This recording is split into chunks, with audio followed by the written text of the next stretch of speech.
Byte magazines was started by Wayne Green and his wife Virginia.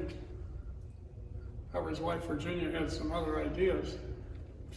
Really, just after a couple of Byte magazines were published, Wayne Green came into work one day and found the office was cleaned out. His wife had moved everything out and also left him. And I don't know some of the details in there, but just a short while later, she ended up being married to the associate, I guess he was associate publisher.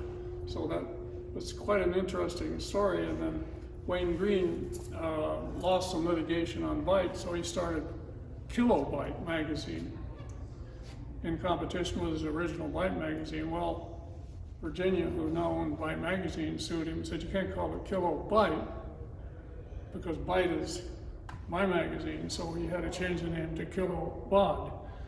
So Wayne Green created the whole series of Kilobod magazines, which were just slightly after the first Byte magazines, and they were equally as interesting.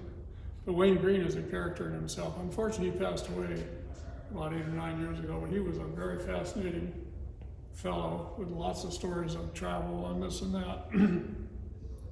And he was also a ham radio operator, by the way, had very fascinating stories of ham radio.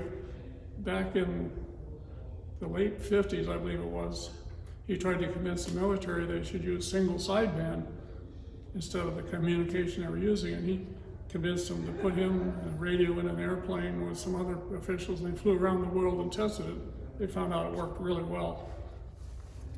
Hundreds of stories about Wayne Green, and I knew the guy reasonably well because he came to the Dayton Hamvention every year, and we'd always get together in a jawbone. And then Gaynell and I were traveling to Russia, and he said, I'm going to go to Russia with you. He was all scheduled to go up until about a week before, and he said, some excuse that he had this or that, he couldn't go, but he was going to go on that. He said, I'm going to teach those Russians something. He always knew more than everybody else. He said, I'm going to teach those Russians something. But honestly, I'm glad he didn't go because he would have dominated the whole trip. But anyway, Wayne Green did create Byte magazine. Wonderful magazine, went on for years, and there's hundreds of stories, and most of them are probably mostly true. But fascinating, absolutely.